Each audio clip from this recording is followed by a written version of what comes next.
Howdy, this is Mackenzie Franklin from SideGame LLC here in Colorado Springs, Colorado. Today we're going to be reviewing Mercurial, designed by David Go and published by Hyperlixir. This copy of Mercurial was provided by the publisher for review and for one of our organizing videos, which I'll link to in the links in the description below. If you have any questions about any of the specifics I talk about here, please let me know down in the comments. I'd love to answer any questions or give general feedback on the game. Let's start off with an overview of Mercurial's gameplay. Mercurial takes place in the land of Valanyr. You'll have your mages here that are going to use their elemental dice in order to cast spells, manipulating those dice with their alteration cards, and then using those spells in order to complete heroic deeds. You'll be generating an amount of ruin or restoration, and then using that to fulfill these conditions here. If you get an equal amount of these two values, you'll instead generate equilibrium, which will give you an extra added bonus, as well as some additional strength in ruin or restoration, and give you bigger numbers for you to use over here. So it's kind of a shoot the moon aspect. You also can achieve these Arcana cards, which will give you some endgame scoring and some goals to shoot for during the game. And then after you cast those spells, you'll get these dice back to you. The overall game flow of Mercurial is pretty straightforward. On your turn, you either take a take and play action or a cast action. Take and play means you're going to be playing a card from your hand, either for its effect up here or for its secondary effect down here. So you have a little bit of multi-use here on these cards. And then you're going to be taking a card. So you can take one of these alteration cards into your hand. This first one is free, and you get any of this white acuity resource on it when you add it to your hand. Or you can take one from the other parts of the row here by putting one acuity on this first one. So you have a lot of options when it comes to adding things to your hand. Now, this is important. There are actually going to be 6 cards out here. I just made them a little bit smaller so you could see things on screen. So that's the first thing you do, is add an alteration card. The other thing you can add to your hand are your cards. So you'll be playing these in your face-up discard pile. You can add them all back to your hand as that take action. And the last take thing you can do is take one of these spells. So the spells here have costs based on your elemental dice. This first one here says you need 4 reds. So you would use your red elemental dice, place them on that bottom slot, but we need 1 more red die, but these top 2 have a little bit of flexibility. You can spend this blue mana resource, and these are renewable resources. After you actually spend and cast these spells that you've collected in front of you, you'll get all these back and you can use them in the future. They're pretty great because they substitute for those elements. In addition, if you buy the one on the far left, you get a -1 blue mana discount on these, so it actually is only going to cost 1 for that first mana to substitute for that fire element, and then the second one will cost 2. So if I just had 1 more of the fire mana here, I could claim this card by spending 3 blue and then 2 of the dice, and then this would go in front of me. So these spells have a bunch of different features and a bunch of different ways they work. You have these here, which just provide straight value, and some are actually boosted if you have at least 1 of these yellow dice in your supply. So this spell card is worth 6 ruin, or if you have that yellow die, it's worth 8 ruin, and that'll go towards completing those heroic deeds up there. Other cards will give you multipliers, like this one says multiply 3, one of your other cards, or sometimes will be worth amount of ruin or restoration based on how many other cards you've played, like 3 per card you play. So it's up to you to use your dice effectively to claim these. A lot of times your symbols will not match, so you're going to need to use your cards to change things. You have cards that you'll pay acuity, the white resource, to modify your null, this nothing resource, into an element you already have, or sometimes these alterations that you pick up will allow you to play them to roll 2 dice, or do one of those other effects. Like this one says you can turn your purples into fires as much as you want. So you have some flexibility with how you modify these dice here. So that's the first action here, the take and play, and you could do those in either order. The second action you can take is the cast action. All of the spells that you've collected by placing your dice on them, you'll actually launch and use to complete a heroic deed. First up, you'll count up your ruin, which is the red, and then your restoration, which is the blue. If you just have one, excellent, you just add them all up, perfect, and you're trying to get a big number. If you have different values though, so say I had these 3 cards that I casted, I use 6, becomes an 8 because of that yellow, I multiply it by 3, awesome, so that's 24 red, and this one says 3 blue per card that I have. So I have 3, so that's 9, so 24, and 9, 24 red and 9 blue. So now, since I don't have equal values, I have to subtract the smaller one from the bigger one. So 24 minus 9, so I have 15 red that I can use to finish one of these conditions up here. So 15, I can go ahead and take this card. It's worth 8 points to me. It's got 2 acuity that I'll get for the next round, and then it also has an extra mana gem that I can use to help bolster and buy new cards in the future. In addition, whenever you cast a spell, you'll get all the dice that you allocated back. You'll roll them up and then put them in front of you, and you can use them in future turns to gather more spells. All the spells you cast will be put in a discard pile, but you're also looking for the sigils on the top of the heroic cards. If you have 3 of the same sigil at the end of the game, you get 5 points, but if you have 2, you get 2 points. So there's a bit of a set collection here as well.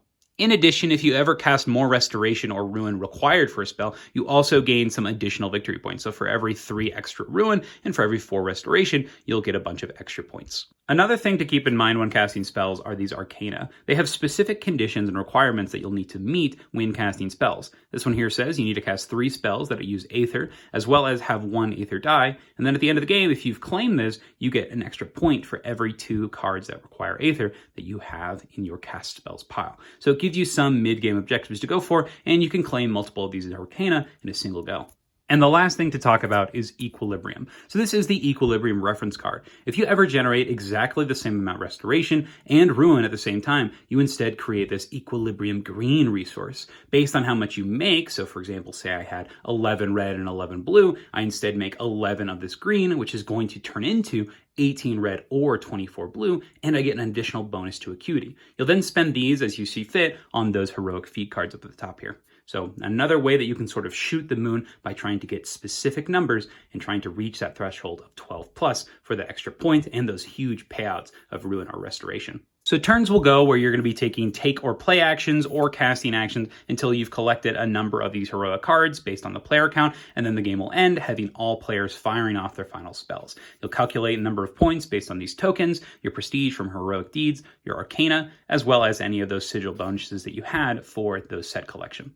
And that's the gameplay of Arcana. Let's go ahead and talk about the things I liked. The first thing I really like are the faces of the dice themselves. I love how all of the elemental symbols here are useful. You're going to be using them to manipulate things or to change, and you need them to actually claim the spells. So having a lot of the same faces is great, and then having faces you can manipulate is also fantastic. I also really like the null resource. Every character starts with a card that generally is going to be allowing you to turn null into something else, so there's always a use for it, which is really, really nice. And the last thing that I really enjoy is that Aether symbol. I love that you have a die that's going to power up your other dice, and that's kind of risky if you want to hold on to it because you're having less dice overall to actually cast spells. So I really like this system, and I think the Aether is a cool mechanism.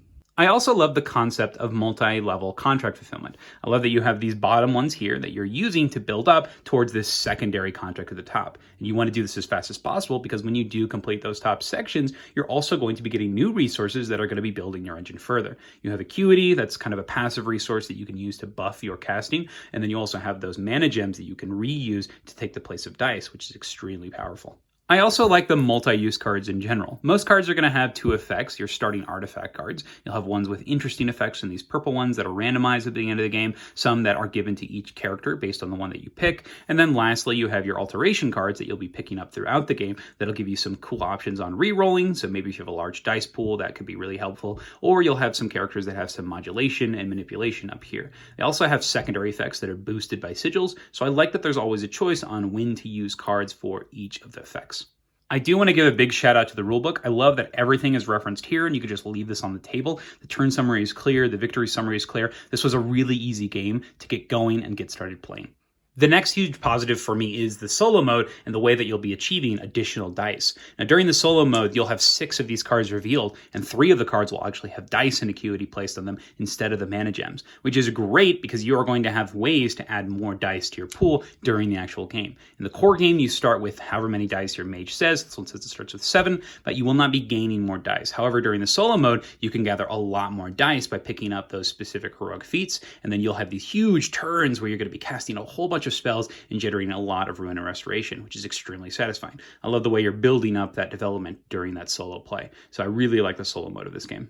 So those are the positives. Let's move on to the neutrals. The first neutral here is the simplicity and similarity of the cards. Every single alteration that you pick up during the game is going to have the same multi-use symbol here, which is roll 2 dice. In addition, most of the cards up at the top are going to have the iconography that is very straightforward, but also very similar. This one here says, turn a blue into a brown, get an Acuity. Turn blue or brown 2 times into null, gain an Acuity +1 per purple. So a lot of these effects are replicated in the way they work, but it's a big cycle of change one thing into another thing or change them into null, and then change your null into something else using your starter cards. And you'll notice this trend a lot. It's a neutral for me because I understand why it's been done. You have a large market of cards, and if everything had a really complex or complicated effect, it'd be a little more challenging to understand what these cards would do, and it really would bog down the speed of play. So you have a lot of similarities in the symbology and the effects, but you don't have a huge lexicon of symbols that you have to read either. So a moot point for me.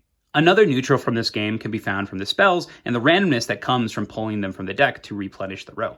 A lot of the times you're going to be looking for specific spell cards, whether to fulfill Arcana or whether to get specific colors or numbers. For example, if you need more red, you're going to be hoping that a red shows up from the top of the deck. Now, if you take a card right now and a red pops up, your opponents have first grabs at this. So a lot of the times, especially in higher player counts, those cards that are perfect for you might just get swept up by other players. And there's really nothing you can do about it. Now, once again, this is a neutral point because I really like how you have these discounts on the board. So it does incentivize you to play with these front ones, but it can feel really bad when a card that you really want comes out and you just don't have the opportunity to take it. But once again, another neutral point, it makes sense why this is in here. And the biggest neutral for me is Equilibrium. So Equilibrium here is that shoot the moon, trying to generate enough ruin and restoration to create this Equilibrium resource. If you do so, you get rewarded with extra acuity that you can use to bump up your numbers or buy cards or to buy things on the market, and extra points if you make it to this top level. I really enjoy Equilibrium in the solo mode because you're trying to have this puzzle that you're trying to complete and you have a lot of time to do so.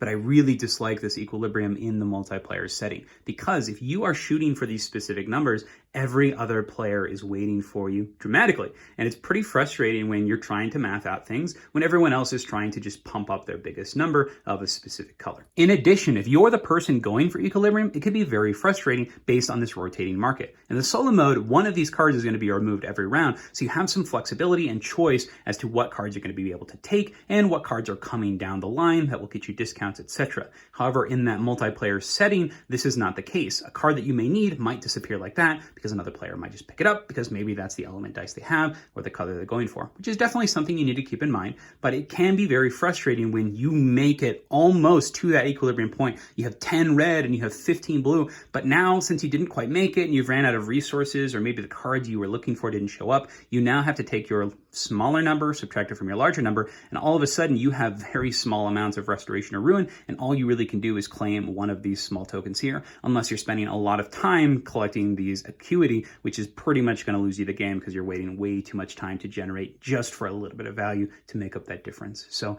it's pretty scary when it comes to playing in the multiplayer game and just not reliable. So it's pretty much a strategy no one does because it really does bog down that experience and the payoff is just not there. But in that solo mode, I really enjoy the equilibrium because it gives you a great challenge to go towards and some actual mitigation and some time to actually think about what you're going to be doing, which spells you're going to be collecting. The last thing I want to talk about are the character boards themselves. You have these initiate sides, which are the same for all players, but on the back you have these different characters that have different starting resource, including the amount of dice, and then a passive effect for some of them, and then additional starting cards for others. So I really like this system when it comes to just choosing different mages and having different abilities, but the big thing that was kind of a negative for me and why it's on the neutral is the dice. So starting dice here is a big deal. This character only has 5 dice, but they do start with 1 Aether, but having only 5 dice really reduces the flexibility that you have during the game. Whereas this Chaos Mancer here starts with 7 dice. That's amazing. So a lot of options, a lot of ways to cast more spells than the other players, and a lot of these cards will have specific slots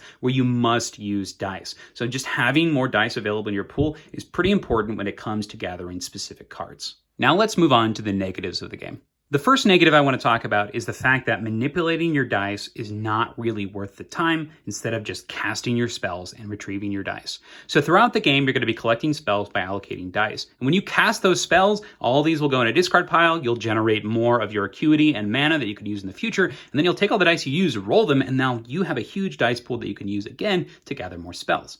Now, a lot of the times you're going to be encouraged to use these cards to manipulate your different dice to get better spells or to achieve maybe one different card. But unfortunately, in our experience, it just has not been the case that gathering these manipulation cards is as beneficial as just casting the spell where it's at, taking your points, and then being able to reroll all of your dice and then have all of those options there in the future. It took a little bit more time than we like to play cards, manipulate cards, than it did to actually just cast those spells. The other negative I want to talk about is stabilization. During the game, you pretty much feel like you're doing the same thing throughout. You play your cards to manipulate your dice, you use those dice to get spells, you change those spells in for those heroic deeds, and then you gain 1 mana gem into acuity, and then you do it again. You roll those dice and repeat. You don't really feel the progression of your character. Yes, you are getting more cards in your hands, but most of those cards, as I described before, are a little similar, so you don't feel like you're really improving that incredibly throughout the process of the game. Now, the solo mode does do some things to help with this by having dice on specific heroic cards, so you're able to cast stronger spells as the game goes out, but I do think that it's not enough of this progression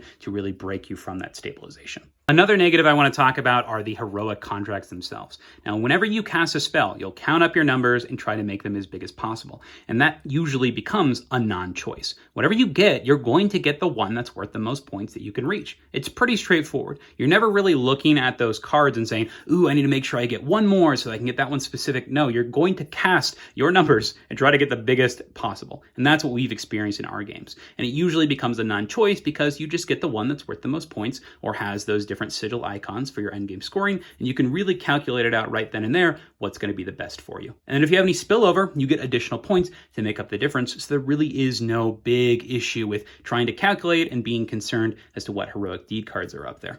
The last negative for me is that the pacing contradicts the gameplay. The game encourages you to collect cards to manipulate your dice, use those dice to claim spells, and then use those spells to claim those heroic deeds up there. But the actual pacing of the game has you simply using the dice you have and the cards that you already have access to claim cards, and then using those cards to cast spells. You're really missing that big step here of using a lot of the interesting manipulation and building up your hand and your engine with additional cards, which is really unfortunate because I think that there's a lot of great things here with the actions, but once you have a couple, it feels fine to just take what you have or take the best options for you. A lot of your options seem present, like, hey, I'm going to be grabbing this card because it has red and I have the dice to do so, I'll do that. Or, oh, this card that I start with says that I can turn things into this, and that's going to give me the colors I need for this situation. So for me, the pacing really was an imbalance when it came to the actual gameplay and the choices, and that was pretty unfortunate. Before I move to my final thoughts, I do want to share some positives and negatives that some playtesters had when trying out this game with me. One negative that came up was that people felt really bad when they had to take a recall action. And the reason they felt bad were because the cards themselves were not that strong.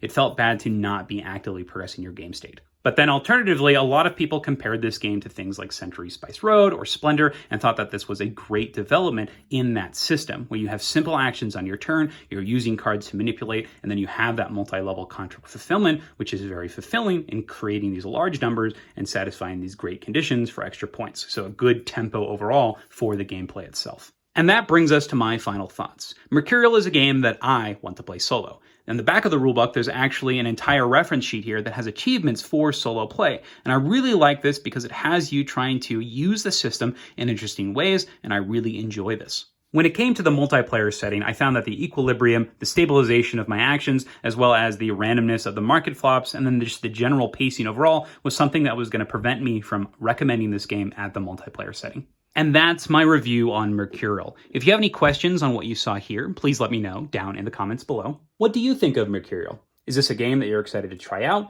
Are you excited for all the different additions that they add to the engine building and dice manipulation genre? And I wanted to give a big thank you to David Go and Hyperlixir Games for providing us with this Kickstarter prototype copy of the game. Thank you so much for watching SideGame Strong.